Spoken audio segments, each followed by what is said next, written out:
"Try housewarming," my sister said. "Your $960,000 house is perfect for my kids." Then my mom added, "Start packing your bags." I smiled, pulled out my phone, and showed them the document that changed everything. "Remember when you kicked me out at 18? I bought this house with you. What if the people you trust most, the ones who are supposed to protect you, betray you in the most unthinkable way, all within the walls of the home you fought tooth and nail to build?" Tonight, that nightmare became my reality. I'm Chloe Miller, 32 years old, and right now I'm standing in the grand foyer of my brand new home, a place that cost nearly $1 million. It's a testament to years of grinding, of sacrifice, of pouring every ounce of myself into building my tech company from the ground up. These marble countertops, the gleaming hardwood floors, they whisper tales of every single all-nighter I pulled, every ramen noodle dinner, every moment of self-doubt I pushed through. This should be a night of pure celebration, my housewarming party, filled with laughter and pride. But my stomach is twisted in knots, a cold, hard ball of dread, because my sister, Brooke, just strutted in, arm in arm with our mother, Sarah. And there's something in their eyes, a certain calculating gleam, that makes my skin crawl. I've seen that look before. The last time was 14 years ago, on my 18th birthday, the night that shattered everything.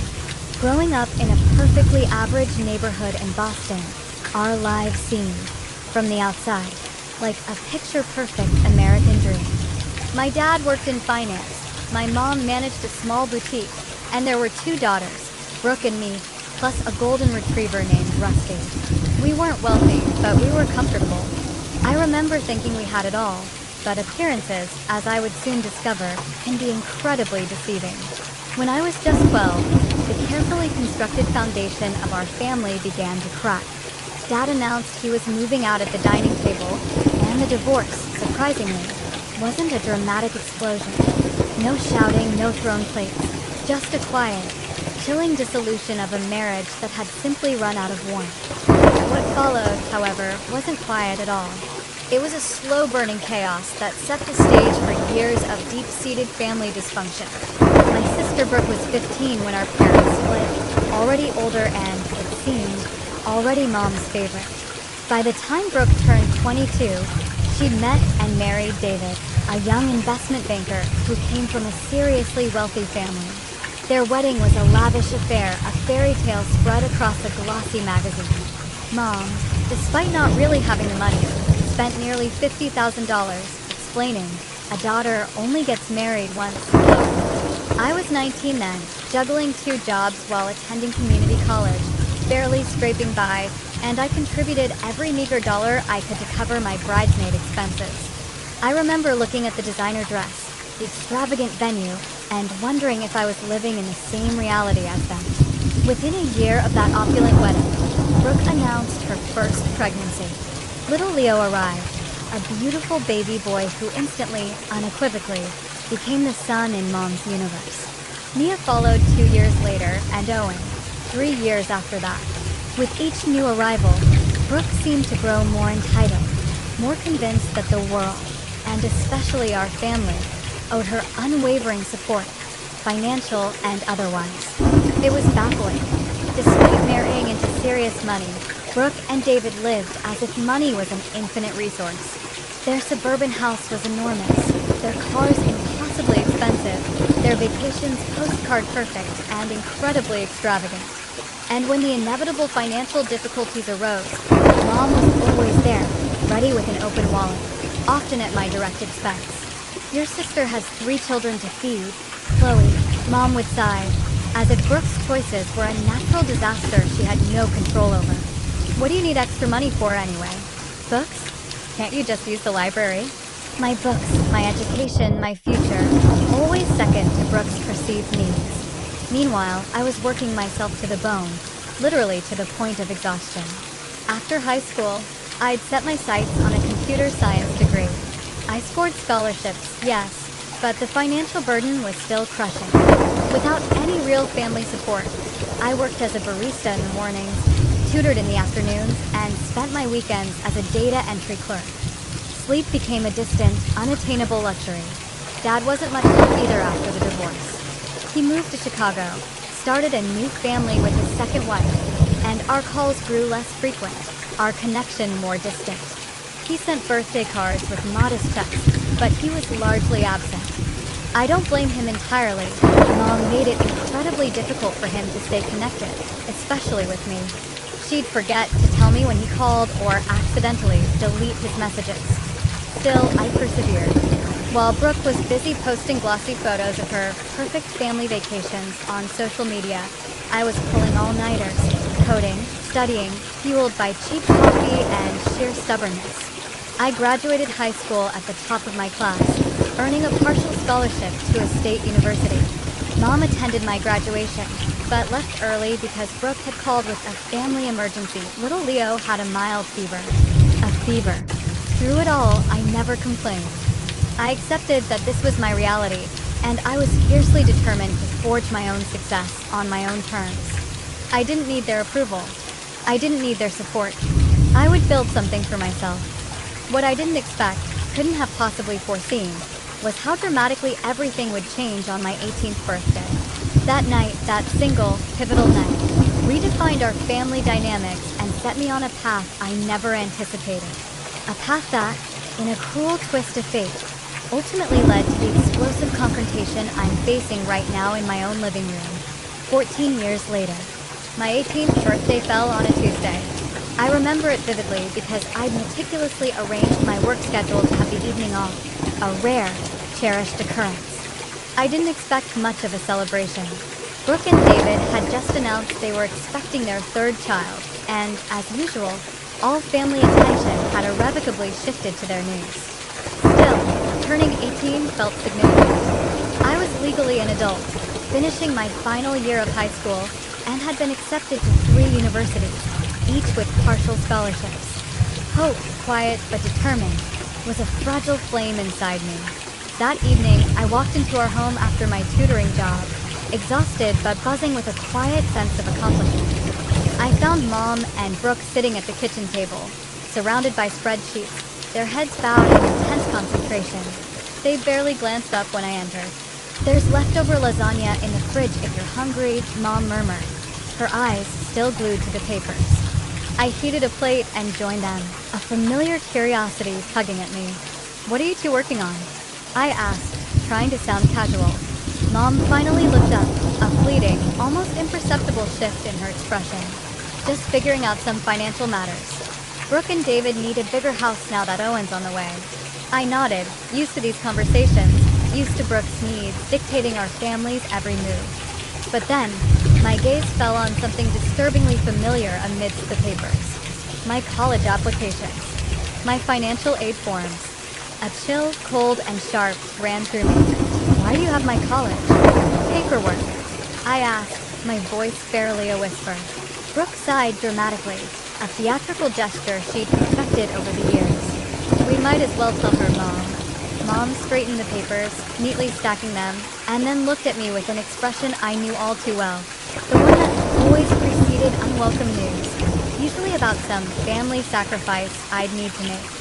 "Chloe, we need to discuss your college plans," she began, her tone carefully neutral. With Brooke expecting again, they really need a 4-bedroom house. David's bonus wasn't as large as they expected this year, and they're a bit stretched. I sat silently, a terrible premonition washing over me, already sensing where this horrifying conversation was heading. "The thing is," Brooke interjected, leaning forward conspiratorially, "we've calculated everything, and even with David's salary and Mom helping with the down payment, we're still short." "Short for what?" I asked, though my heart already knew the answer. "We need to use your college fund," Mom stated flatly, as if discussing the weather. "It's not like you don't have scholarships already, and community college is perfectly respectable. You can transfer to a university later when things aren't so tight for the family." My college fund. The money Dad had started putting away for me before the divorce. The money Mom had promised, sworn, would remain untouched for my education. The fund I'd counted on, meticulously, to cover everything my partial scholarships wouldn't. "But that's my money," I said quietly, the words feeling fragile, foreign. "Dad set it aside for my education." Brooke rolled her eyes, a gesture of ultimate disdain. Don't be selfish, Chloe. We're talking about a home for your niece and nephews. Where are they supposed to sleep? Should Owen just live in a closet because you want to attend some fancy university? That's not what I'm saying, I protested, my voice trembling. But I've worked so hard for this. I've maintained a 4.0 GPA while working multiple jobs. Those scholarships won't cover everything. You can take out loans like everyone else, Brooke snapped, as if I hadn't been sacrificing my entire adolescence. David and I have a mortgage. That's life. Or, Mom added, her voice softening slightly, you could live at home and attend community college. That would be much more economical. Something shifted inside me then. A lifetime of compliance, of quietly accepting my secondary role, gave way to a surge of pure, indignant rage. No. The simple, defiant word hung in the air between us, heavy and unexpected. Mom blinked, unaccustomed to any resistance from me. Excuse me, she said, her voice sharp with surprise. No, I repeated, stronger this time, the tremor in my voice replaced by a steely resolve. That money is for my education. Dad, and you set it aside for me. It's not Brooke's house fund. Mom's expression hardened, her jaw clenching. This isn't a negotiation, Chloe. This is what's happening. Your sister has a family to provide for, she emphasized, as if that trumped all other arguments. And I have a future to build, I countered, my voice shaking again, but not from fear, from anger. I've earned those scholarships. I've worked while maintaining perfect grades. I deserve to use my college fund for college. Brooke let out a cold, dismissive laugh. Oh, please. Like you know anything about real responsibility. Try having 3 children before you lecture us on what you deserve, Doc. I felt tears prickling at the back of my eyes, but I swallowed them, refusing to give them the satisfaction. This isn't fair, and you know it. Mom stood up, her chair scraping loudly across the linoleum floor. My priority is my education, I stated, my voice wavering slightly. I said that's not wrong. Well then, Mom crossed her arms, her eyes piercing. If that's your attitude, you have a choice to make. Accept that the money is going to help your sister, or pack your bags and figure out life on your own. You're 18 now, after all. The ultimatum hung in the oppressive air. Brooke looked smug, absolutely certain I would back down, as I always had. But something inside me had fundamentally broken. Years of being second best, of sacrificing my needs for Brooke's endless wants, had reached their breaking point. I stood up slowly, deliberately. I'll pack my bags. The shock that contorted their faces would have been satisfying if I hadn't been utterly terrified. Mom clearly hadn't expected me to choose independence, to choose myself. Don't be dramatic, Brooke scoffed, though a flicker of unease crossed her features. Where would you even go? I didn't answer. I simply walked to my bedroom, pulled out my largest suitcase, and began to pack. With a strange, almost mechanical efficiency, I filled it with clothing, toiletries, my laptop, my most important documents. The family photos stayed on the walls. They didn't feel like mine anymore. Mom appeared in my doorway as I zipped the suitcase closed. You're being ridiculous. Sleep on it, and we'll discuss this rationally in the morning. There's nothing to discuss, I replied, surprised by my own calm. You've made your position clear. I'm making mine clear, too. I wheeled my suitcase past her, grabbed my backpack from the hook by the front door, and stepped out into the cold, Boston night. No one called after me. No one tried to stop me. That night, I slept in my car in a Walmart parking lot, using my barista uniform as a pillow. The next day, I went in my job as usual, saying nothing, my secret a crushing weight. For 2 weeks, I maintained this grueling routine, working my 3 jobs, sleeping in my car, showering at the gym where I had a discount membership. I told no one. I was alone.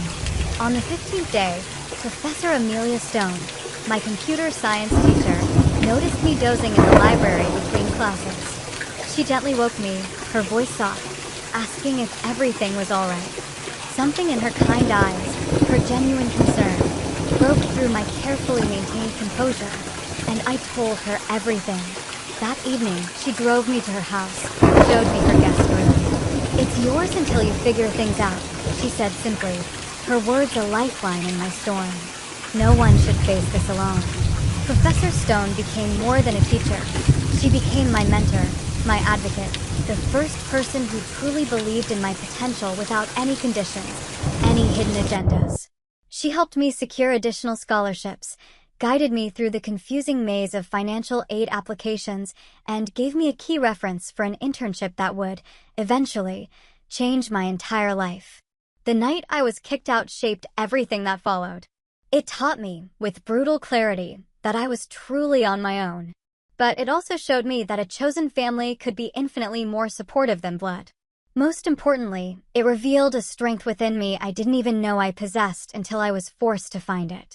With Professor Stone's unwavering support, I managed to cobble together enough financial aid, scholarships, and part-time work to attend a nearby state university rather than my dream school. It wasn't Boston University, but it had a solid computer science program, and I was so grateful for the opportunity. College life was drastically different for me than for my peers. While they attended parties and joined clubs, I worked multiple jobs just to stay afloat. I waited tables at a diner near campus in the mornings, worked at the university IT help desk between classes, and did freelance web development projects late into the night. Sleep became a luxury. A social life? Non-existent. Despite this grueling schedule, I maintained a perfect GPA. The computer science curriculum came naturally to me, and I found myself often helping classmates who struggled with programming concepts. One of these classmates was Jessica Lee, a brilliant but sometimes unfocused student who would become my best friend and, eventually, my business partner. Jessica and I were opposites in many ways. Where I was methodical and cautious, she was impulsive and brilliantly creative. I excelled at back-end programming. She had an intuitive eye for user experience and design. Together, we complemented each other perfectly. In our junior year, we started discussing an idea for a financial management app aimed specifically at young adults. Most existing tools were designed for people who were already financially stable, not for those living paycheck to paycheck, like we were. We recognized a gaping hole in the market, and we firmly believed we could fill it. Using the Campus Entrepreneurial Center's resources, we developed a prototype during our senior year. We called it Sends, an app that helped users visualize spending patterns, automate savings, and build credit responsibly. Our professors were impressed, but more importantly, our fellow students found it genuinely useful, a tool that actually made a difference in their chaotic financial lives. After graduation, Jessica and I faced a monumental decision: take stable corporate jobs with guaranteed paychecks, or pursue our wild, audacious startup dream. The safe choice was tempting, incredibly tempting, especially given my history of financial insecurity. But then I remembered Professor Stone's words echoing in my mind. Sometimes the riskiest path leads to the greatest rewards. We took the risk. We moved into a tiny, roach-infested apartment to save every penny. We devoted ourselves entirely to developing senators I coded while eating cold ramen noodles. Jessica designed user interfaces until dawn. We attended every networking event, every pitch competition, every startup workshop we could find. 6 months of soul-crushing rejections followed. Investors thought we were too young, too inexperienced, or maddeningly focusing on the wrong demographic. College students don't care about financial planning. One venture capitalist told us dismissively, his words dripping with condescension. But we persisted. A breakthrough finally came when we won a small business grant that allowed us to hire our first employee, a marketing specialist who helped us refine our messaging. We pivoted slightly, targeting recent graduates burdened with student loans rather than just current students. The app gained traction, slowly at first, then exponentially. A tech blog featured us in their Apps to Watch section. A financial influencer with millions of followers recommended Sends to her audience, and suddenly, our user base exploded from thousands to hundreds of thousands. During this intense period of growth, I occasionally thought about reaching out to my family. I'd had minimal contact with them since that fateful night. Mom had called once, about 3 months after I left, not to apologize, but to inform me that they'd gone ahead with using my college fund for Brooke's down payment. Dad sent occasional texts checking in, but our relationship remained a vast, empty canyon. I focused instead on building my company and, more importantly, building my life. The years passed in a blur of code, meetings, and gradual, hard-won success. Jessica and I moved from our dingy apartment to a proper office. We hired more developers, customer service representatives, marketing specialists. Sense evolved from a simple budgeting app to a comprehensive financial platform. 5 years after launching, we received an acquisition offer from one of the largest financial technology companies in the country. The number was staggering, enough money to make both Jessica and me millionaires several times over. After weeks of intense negotiations and soul-searching, we accepted. I was 30 years old and suddenly wealthier than I'd ever imagined possible. The scared 18-year-old sleeping in her car felt like a ghost from a different lifetime. With this financial security came an incredible freedom, the freedom to make deliberate choices, not desperate ones. I invested most of my windfall, donated generously to scholarships for first-generation college students, and finally allowed myself to think about creating a home. A real home, not just a place to collapse between work shifts. After months of searching, I found it. A beautiful craftsman-style house in an upscale neighborhood. At $960,000, it was a significant investment, but well within my means. The 4-bedroom home had character and charm. Hardwood floors, large windows, a wraparound porch, and a spacious backyard. It needed some renovations, yes, but I saw its potential immediately, felt its promise. As I signed the closing documents, a bitter irony washed over me. 14 years ago, my college fund had been stolen to help buy Brooke a larger house. Now I was purchasing a home worth nearly $1 million, built entirely through my own efforts, my own resilience. During the renovation process, I received an unexpected message from my father. He'd seen news of Sen's acquisition online and wanted to congratulate me. Our conversation was awkward, stiff, but it opened a small door. He explained that he'd lost track of me after I left home and had been too ashamed to try harder to find me. He divorced again and moved back to Boston. Would I consider meeting for coffee? That coffee meeting was tense, filled with unspoken regrets, but it was also healing. Dad apologized for his absence during my difficult years. He admitted to knowing about the college fund situation, but feeling powerless to intervene. I didn't forgive him immediately, but I appreciated his honesty. We agreed to work on rebuilding our relationship slowly. During our conversation, he mentioned that Brooke and David were having financial troubles again. Apparently, they'd had to downsize after David's company underwent a significant restructuring. Sarah's still supporting them however she can, Dad said, a hint of weariness in his voice. They don't know about your success. I haven't told them. I nodded, unsure how I felt about that. Part of me, the raw, hurt part, wanted them to know, to see that I'd succeeded despite their lack of support. Another part preferred my accomplishments to remain private, untainted by their influence. As my house renovations neared completion, I decided to host a housewarming party. After some consideration, a deep breath, and a long talk with Jessica, I added my family to the guest list. Jessica thought I was setting myself up for disappointment, but I felt it was time to close that chapter of my life, one way or another. I sent formal invitations to Dad, Mom, Brooke, and David. Dad responded immediately with an acceptance. Mom called, surprised, but agreeable. Brooke sent a casual text, looking forward to seeing how you're doing. We'll be there. The stage was set. Not just for a party, but for a reunion I never expected, one that would prove more dramatic than even I, with all my history, could have anticipated. The morning of my housewarming party dawned bright and clear.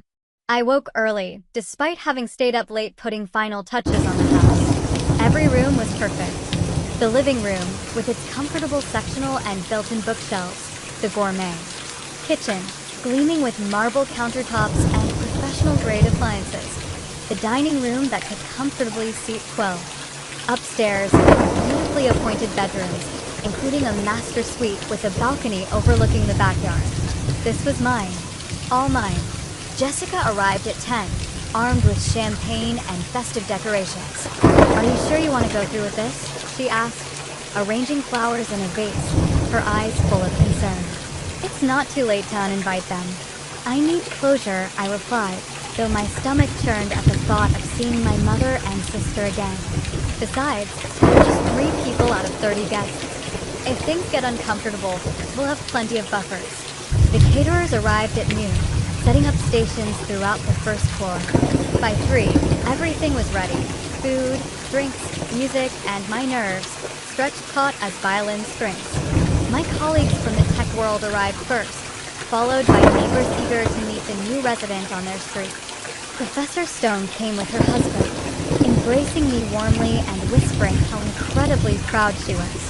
Friends from college, industry connections, and my financial advisor rounded out the group of early arrivals. At 4:30, the doorbell chimed again. I opened it to find my father standing awkwardly on the porch, a gift bag in hand.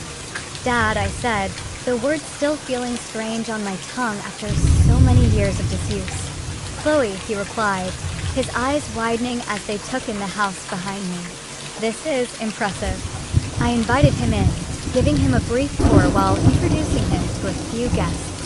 He seemed genuinely pleased to see how well I was doing, if somewhat out of place among the successful professionals who filled my home. "Your mother and sister should be here soon," he mentioned as we reached the kitchen. They were planning to come together. I nodded, refilling my water glass, needing a moment to hide my nervousness. "And how are they?" Dad hesitated. "Managing. David's job situation has been tough on them. They sold their house last year and moved to a townhouse. Sarah, your mom, helps with the kids a lot." Before I could respond, Jessica appeared at my elbow. "More guests arriving," she murmured, "including, I believe, your mother and sister." Taking a deep, fortifying breath, I made my way to the front door. There they stood, Sarah, barely aged despite the 14 years since I'd last seen her, and Brooke, still beautiful, but with subtle lines of stress etched around her eyes. Behind them stood David, looking significantly older and more worn than I remember, and their 3 children, Leo, now a lanky teenager, Mia, a curious preteen, and Owen, about 10 years old. "Chloe," Mom said, her voice carefully modulated. "Thank you for inviting us." "Welcome," I replied, stepping back to allow them entry. "Please come in." The children hung back shyly, clearly coached to be on their best behavior. I smiled at them, these niece and nephews I barely knew. "There's a game room upstairs if you get bored," I told them. "Second door on the right." That broke the ice a bit. Leo asked if I had a gaming console, and when I confirmed I did, the kids disappeared upstairs after quick thank yous. "Beautiful home," David commented, looking around with a professional, discerning eye. "The architectural details are impressive." "Thank you," I replied. The renovation took 6 months, but it was worth it. 6 months. Brooke's eyebrows rose, a hint of envy in her voice. "You must have had quite a team working on it." I did, I confirmed, without elaboration. "Would you like a tour?" Leading them through the house, I noticed Brooke's expression growing increasingly calculating. She ran her hand along the quartz countertops, peered into closets, and made comments about the excellent space for children in the backyard. Mom followed more quietly, occasionally commenting on a decoration or asking about a feature. "This must have been quite an investment," she finally said as we reached the master bedroom, her gaze sweeping over the luxurious space. "It was," I acknowledged. "But I've been fortunate in my career." "What exactly do you do now?" Brooke asked, sitting uninvited on the edge of my bed, making herself at home. Dad mentioned something about an app. I gave them the abbreviated version of my success story, watching their expressions shift from polite interest to stunned, almost disbelieving realization. "You sold your company for millions?" Brooke clarified, her voice higher than normal, betraying her shock. "We did," I confirmed. The timing was right. The tour continued downstairs where more guests had arrived. I introduced my family to Jessica, to Professor Stone, to colleagues and friends who knew parts of my story, knew the struggle. Throughout these introductions, I noticed Mom and Brooke huddled in corners, whispering intensely. David seemed disconnected from their conversations, instead engaging genuinely with my tech industry friends, a surprising glint of respect in his eyes. An hour into the party, I clinked a glass, gathering everyone's attention. Thank you all for coming to celebrate this new chapter with me. I began, my voice clear and strong. This house represents not just a place to live, but a milestone I once thought impossible. I'm grateful to everyone who supported me along the way. As I finished my brief speech, Brooke stepped forward, a glint in her eye, an unsettling confidence in her posture. As Chloe's sister, she announced, her voice carrying across the room, "I'd like to say something, too." It was the confident tone I remembered from childhood, the voice that usually preceded her getting exactly what she wanted. "Family is everything," she continued, placing her hand on my arm, her grip tightening slightly. "And seeing Chloe's beautiful home today has made me realize how perfect this would be for our family." A confused murmur rippled through the guests. Even the caterers paused, forks suspended in air. "What Brooke means," Mom interjected smoothly, ever the crisis manager, "is that we're so proud of Chloe for creating a space where family can gather." "No," Brooke corrected, her grip on my arm suddenly painful. "What I mean is that this house would be perfect for my family. With David's job situation and the kids needing good schools, we've been looking for exactly this kind of home, in exactly this neighborhood." The room fell into a terrifying silence. Even the music seemed to fade. "Brooke," David started, his face reddening with embarrassment. "This isn't the time or place." "It's exactly the time," she interrupted him, her eyes burning with conviction. "Chloe's always wanted to help families. She's single, no kids, and clearly doing well financially. This 4-bedroom house is wasted on one person when we have 3 growing children who need space and stability." Mom nodded vigorously in agreement. "Family," she echoed, her voice softer, almost pleading. I stood frozen, unable to believe what I was hearing. After 14 years of almost no contact, after taking my college fund, they were now suggesting, no, expecting, that I would simply give them my house. "Chloe," Mom continued, her voice taking on the authoritative tone I remembered all too well. The one that meant absolute compliance was expected. "You need to pack your bags and find somewhere smaller. A condo downtown would suit your lifestyle much better, and it would mean the world to your sister's family." Brooke was already walking around the living room, pointing out changes they'd make. "Leo could take the bedroom with the bay window. Mia would love the purple room, and Owen would have so much space for his toys in the smallest bedroom." Mom joined in, her voice rising in pitch. After all Brooke's been through, she deserves this. It's the least you could do as her sister. The room was utterly silent. My guests looked between us in horrified fascination, a train wreck unfolding before their eyes. Jessica had moved to my side, her presence a solid, comforting anchor. I took a deep breath, feeling strangely calm despite the outrageous scene unfolding around me. "I have something to show you," I said quietly, retrieving my phone from my pocket. Using the smart home system, I connected my phone to the large television in the living room. With a few taps, I pulled up a document and projected it onto the massive screen. "What's this?" Brooke asked impatiently, still oblivious. "This," I replied, my voice steady, "is a restraining order I filed 14 years ago, after you kicked me out on my 18th birthday." The room fell into a stunned, absolute silence as the legal document displayed on the screen. Even the caterers, frozen mid-motion, stood with trays in hand. "What are you talking about?" Mom's voice broke the silence, a mixture of confusion and indignant outrage. "We never kicked you out. You chose to leave." I kept my voice level, years of carefully maintained composure serving me well. "You gave me an ultimatum on my 18th birthday. Either accept that my college fund would go to Brooke's down payment, or pack my bags." I packed my bags. "You didn't stop me." That was a disagreement, not an eviction. Brooke scoffed, though her eyes remained fixed on the document, a tiny tremor of fear beginning to show. "You were being dramatic." "I slept in my car for 2 weeks," I replied simply. "In February, in Boston." A murmur, soft and shocked, ran through the gathered guests. Dad stepped forward, his face ashen, his voice barely a whisper. "I didn't know it was that bad. You never told me. Would it have mattered?" I asked, my gaze piercing him. He had no answer for that. I swiped to the next document on my phone. "This is more interesting, though.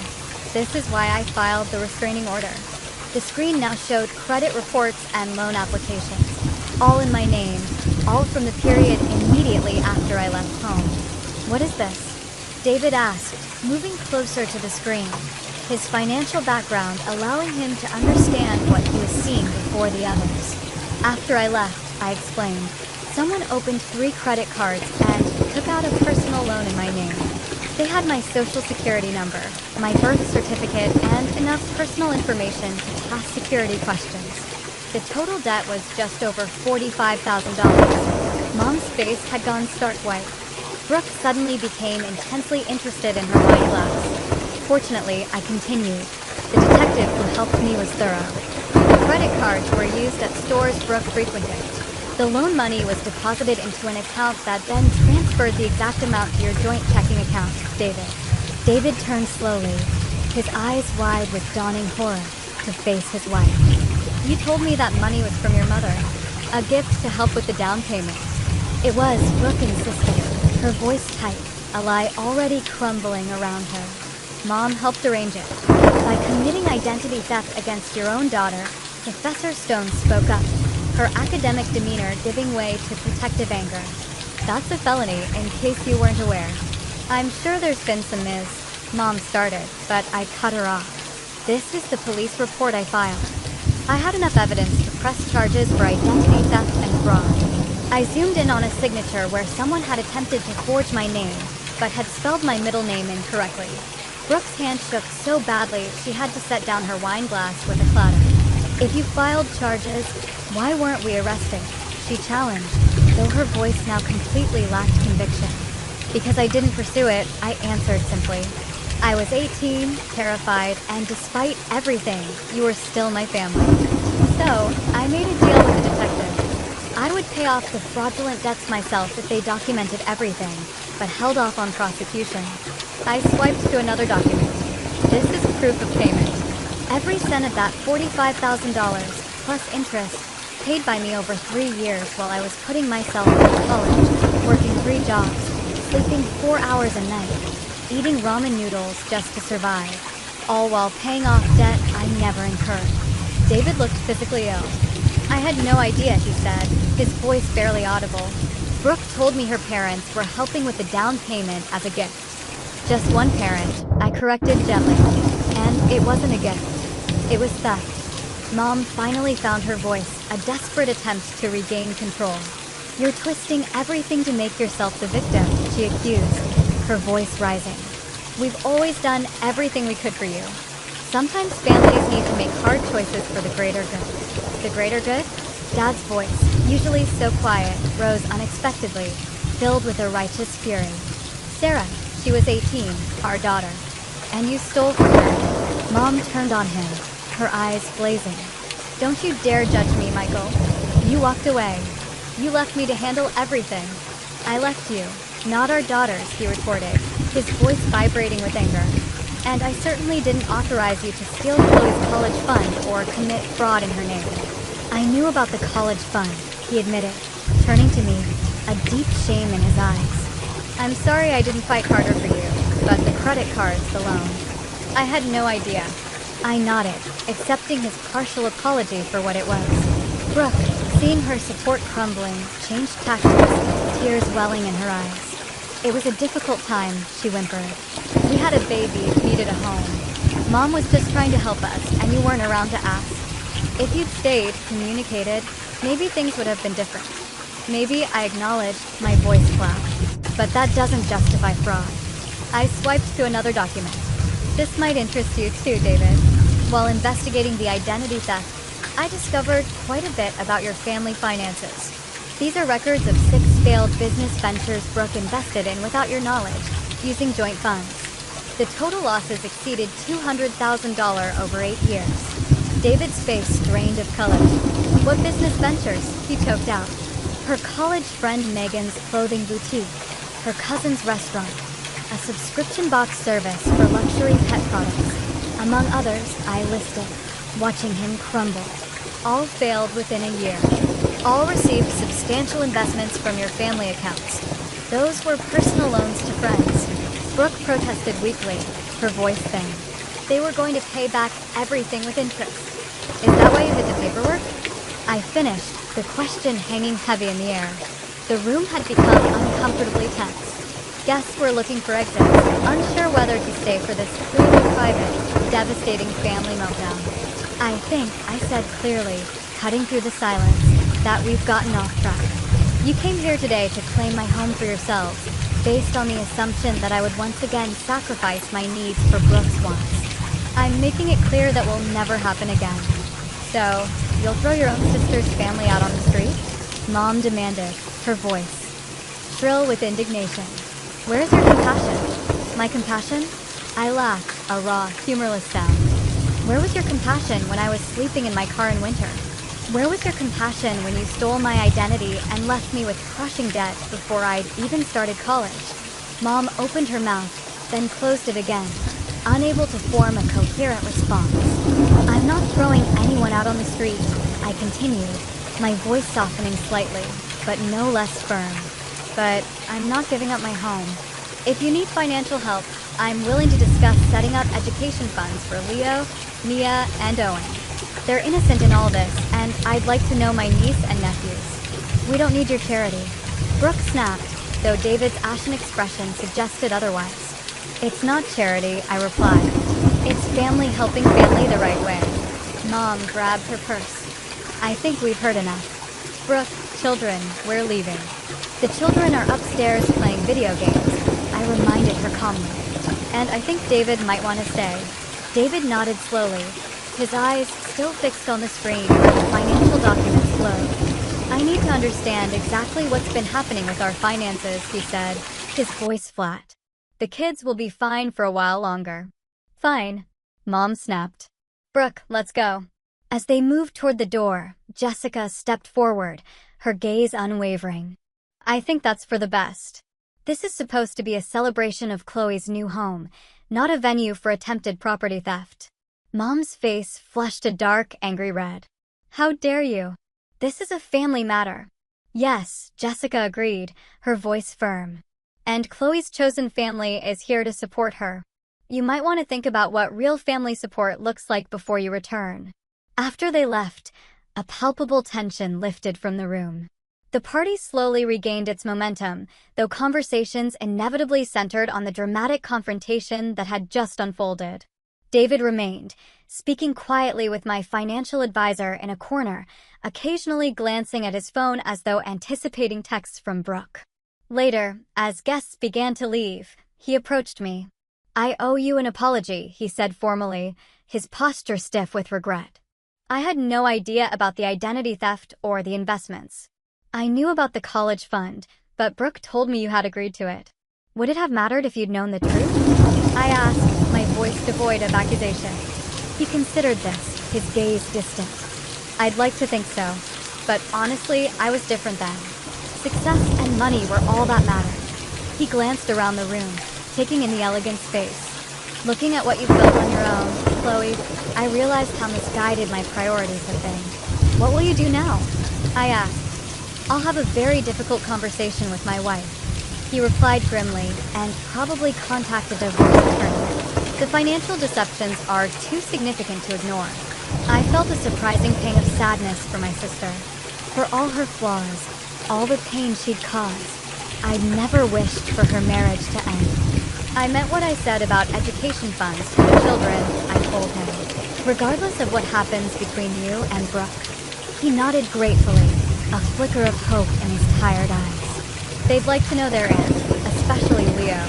He's interested in programming. After David left to collect the children, Jessica and I began the quiet work of cleaning up. Well, she said, loading glasses into the dishwasher, a wry smile playing on her lips. That was the most dramatic housewarming I've ever attended.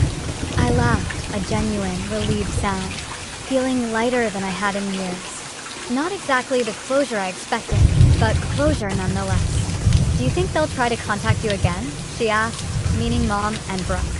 Eventually, I closed the dishwasher and straightened up, a newfound confidence in my stance. When they need something. But next time, I'll be prepared. No more doormat Chloe. As the last guest departed and a profound quiet settled over my new home, I walked through each room, truly appreciating what I'd built. Not just the physical structure, but the life it represented. A life earned through sheer perseverance, relentless hard work, and the courage to finally stand up for myself when it mattered most. The days following the housewarming were surprisingly peaceful. I had half-expected harassment from Mom and Brooke, angry calls, manipulative texts, perhaps even unannounced visits. Instead, there was silence. It was David who contacted me, requesting to meet at a coffee shop near his office. Brooke moved in with your mother. He informed me over lattes 3 days after the party. She took the kids for now, but we've agreed to equal custody while we sort things out. I'm sorry about your marriage, I said sincerely. He shrugged, looking both utterly exhausted and strangely relieved. After what came to light at your party, I started digging deeper into our finances. It's worse than you know. We're not just struggling. We're nearly bankrupt. How's that possible? You had a good position at the investment firm. Had, he emphasized. I was let go 6 months ago. Downsizing. I've been working as a financial consultant since then, but making about 1/3 of my previous salary. Meanwhile, Brooke continued spending as though nothing had changed. He pushed a folder across the table. These are statements from accounts I didn't even know existed. Credit cards maxed out, loans I never signed for, second mortgages on the house before we sold it. Reviewing the documents, I felt a wave of deja vu. She did to you what she and Mom did to me, I murmured. Except on a much larger scale, he agreed grimly. We're talking hundreds of thousands in debt. Bankruptcy seems inevitable, he admitted. I nodded, understanding his priorities. The offer for education funds still stands. I can set up accounts that can only be used for educational expenses. That would mean everything, he said, genuine gratitude in his voice. And maybe, would you consider spending time with them occasionally? They need stable adults in their lives right now. That conversation marked the beginning of a new and unexpected relationship with my niece and nephews. They were bright, curious children who bore the strain of their parents' conflict with remarkable resilience. About 2 weeks after the housewarming, Dad invited me to dinner. Over pasta at a quiet restaurant, he shared his perspective on the years of family dysfunction. I failed you, he said plainly, his gaze meeting mine. After the divorce, Sarah made it difficult to maintain contact, but that's no excuse. I should have fought harder to stay involved in your life. Why didn't you? I asked, finally voicing the question I'd held for 14 years. He sighed deeply. Partly guilt. The divorce was my fault. I had an affair with my second wife before leaving. Sarah knew, and she used that as leverage to control everything, including access to you girls. This revelation shifted my understanding of our family dynamics, though it didn't excuse his absence.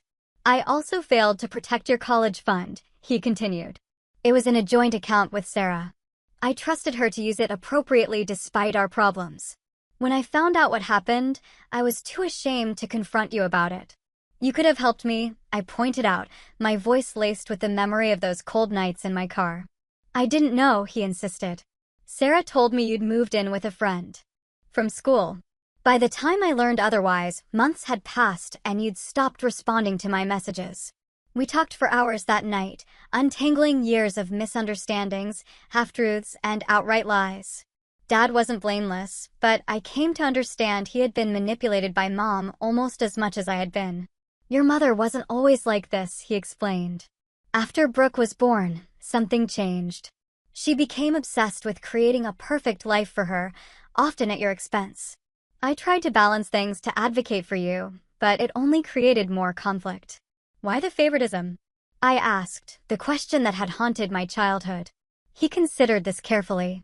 I think Brooke reminded Sarah of herself, the self she wanted to be, beautiful, socially adept, traditional. You were more like me, analytical, independent, questioning. And I think that scared her. 2 days after my dinner with Dad, I received the first contact from Brooke, a lengthy email that oscillated wildly between apology and justification.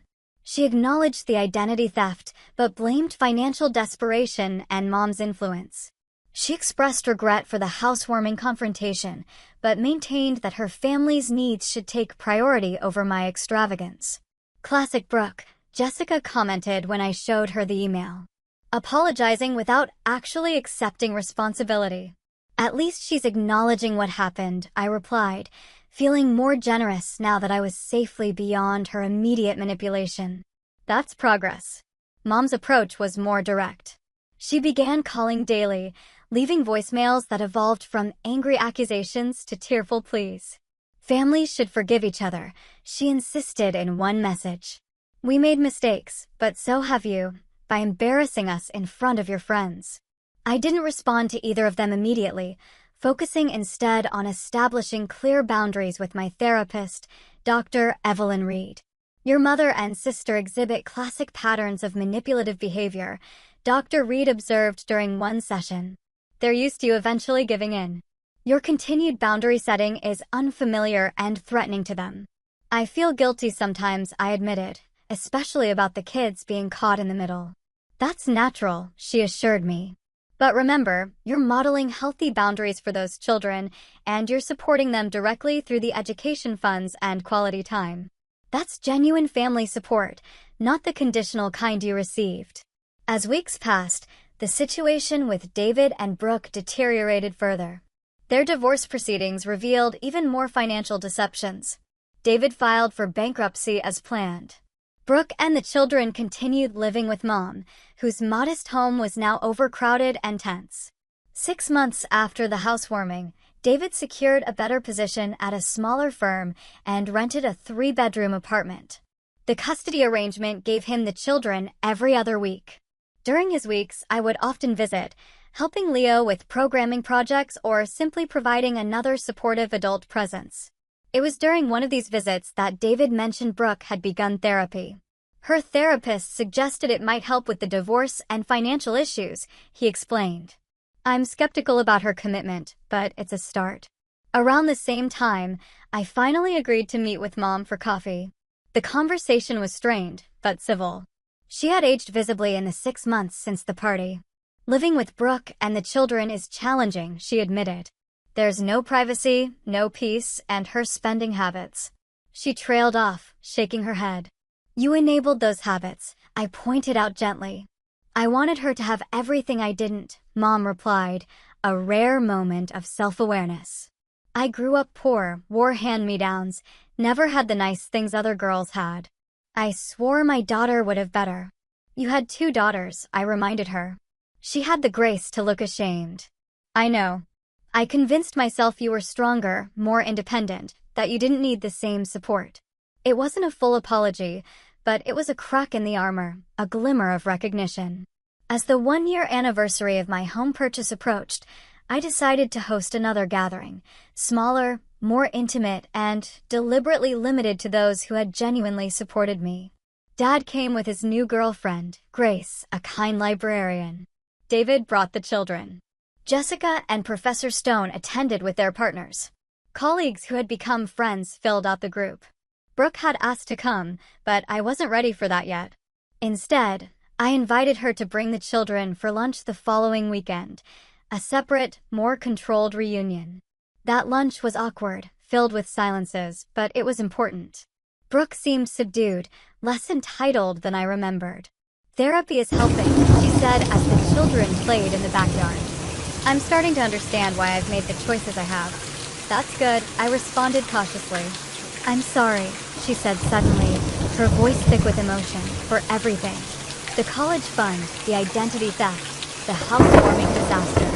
I've been a terrible sister. The apology caught me off guard with its apparent sincerity. Thank you for saying that, I managed. I'm not asking for forgiveness, she clarified. Just a chance, eventually, to have some kind of relationship. For the kids, if nothing else. I nodded slowly. I'd like that, too. Eventually.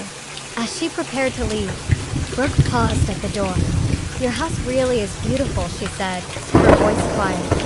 And you deserve it. That simple acknowledgement, more than anything else, suggested that real change might be possible, not just in our relationship, but in Brooke herself.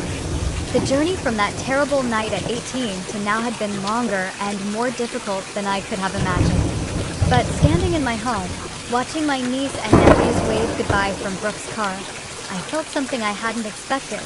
Not just closure, but the possibility of a new beginning on my terms. With boundaries intact and self-respect preserved, the seasons changed, and with them, so did the dynamics of my unexpected family reconciliation.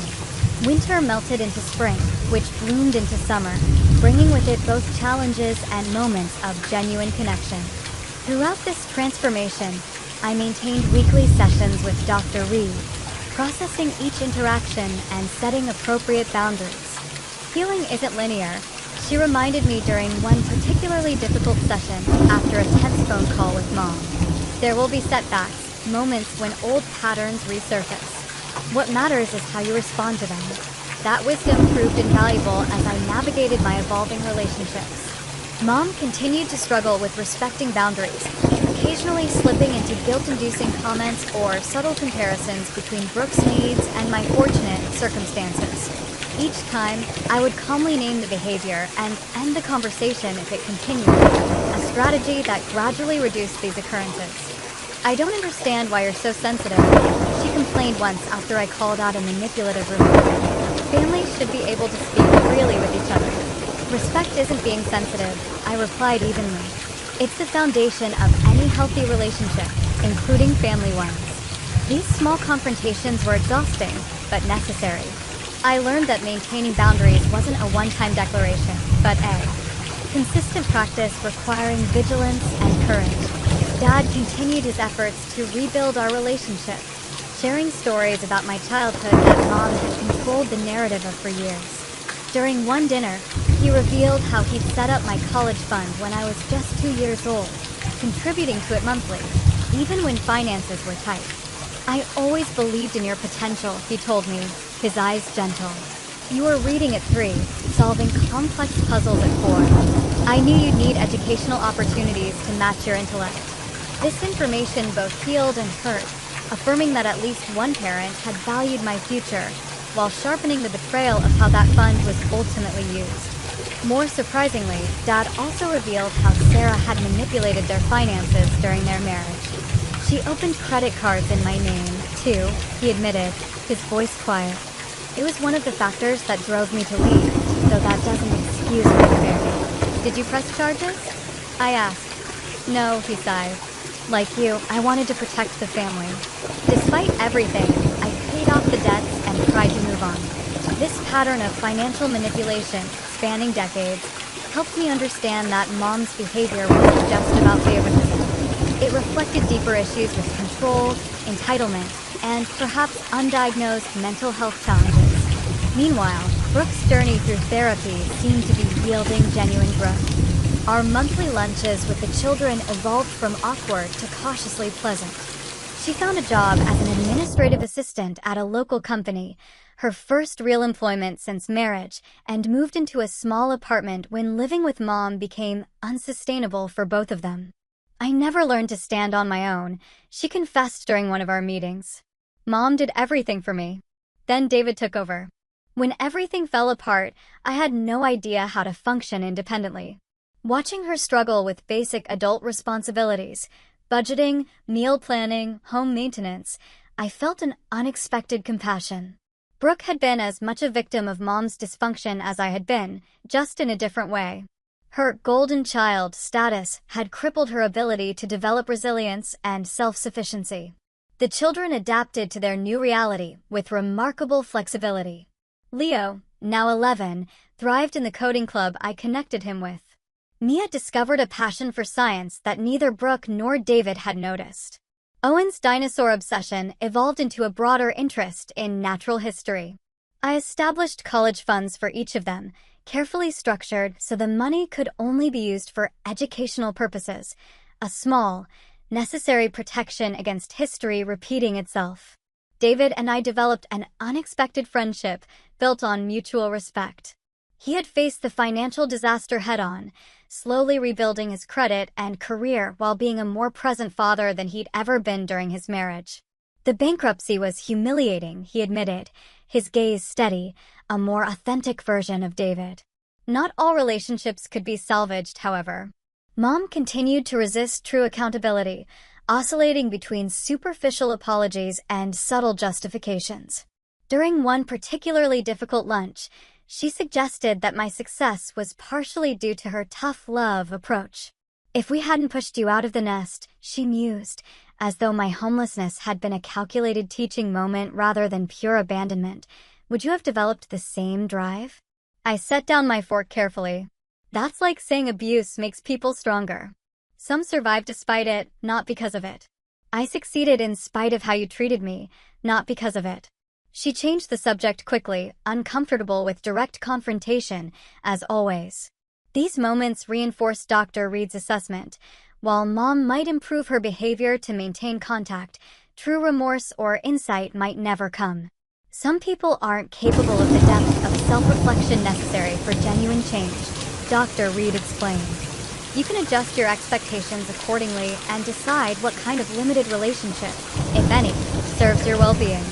By the time my house's one-year anniversary arrived, I had established clear parameters for family interaction, monthly lunches with Brooke and the children, occasional coffees with Mom, regular dinners with Dad, and more frequent time with the kids during David's custody weeks. To mark the occasion, I hosted a small gathering, a deliberate contrast to the previous year's dramatic housewarming. Jessica brought her new fiancé. Professor Stone and her husband attended. Dad came with Grace, their relationship now serious. David brought the children for a few hours. Even Brooke made a brief, pleasant appearance. Mom was notably absent, her choice after I refused to invite certain toxic family friends she'd insisted should be included. It was a small but significant victory in maintaining my boundaries. As evening fell and guests enjoyed dessert on the patio, Leo approached me with his laptop. Aunt Chloe, can you look at my code? I'm trying to build a game, but the graphics won't render properly. We sat together on the porch swing, troubleshooting his JavaScript errors while fireflies blinked in the gathering dusk. This simple moment, an aunt helping her nephew, family supporting family in healthy ways, brought tears to my eyes that I quickly blinked away. You okay? Leo asked, noticing my emotions. More than okay, I assured him, my voice thick with feeling. Just happier here. Later that night, after everyone had left, I walked through my home, truly mine in every sense. The house had become a sanctuary, not just from the outside world, but from the damaging family patterns that had nearly destroyed me. Within these walls, I had established new traditions, new relationships, and a new definition of family based on mutual respect rather than obligation or manipulation. My journey from sleeping in my car at 18 to owning this beautiful home at 32 wasn't just about financial success. It was about reclaiming my worth, establishing healthy boundaries, and building a life aligned with my values rather than others' expectations. The relationships with my birth family would likely always be complicated. Mom might never fully acknowledge the harm she'd caused. Brooke's growth might have limits. Dad's efforts to make amends couldn't erase years of absence. But I no longer needed their validation or approval to feel complete. The frightened 18-year-old who drove away from her childhood home with nowhere to go had found not just shelter, but incredible strength. She had discovered that family is sometimes chosen, not born, and that standing in your truth, however painful, leads to authentic connection rather than the hollow performance of obligation. As I settled onto my porch with a cup of tea, watching the stars emerge in the summer sky, I felt a profound peace. The journey hadn't been easy, but it had led me exactly where I needed to be, home, in every sense of the word. Have you ever had to set difficult boundaries with family members, or redefine what family truly means to you? I'd love to hear your experiences and how you navigated those tricky waters in the comments below. Remember, protecting your peace isn't selfish. It's absolutely necessary for your well-being. If this story resonated with you, please give this video a like and subscribe for more stories about overcoming family challenges and building a life you love. Share this with someone who might need to hear that it's okay to stand up for themselves. Thank you for being part of this journey with me, and always remember, your worth isn't determined by those who failed to see it.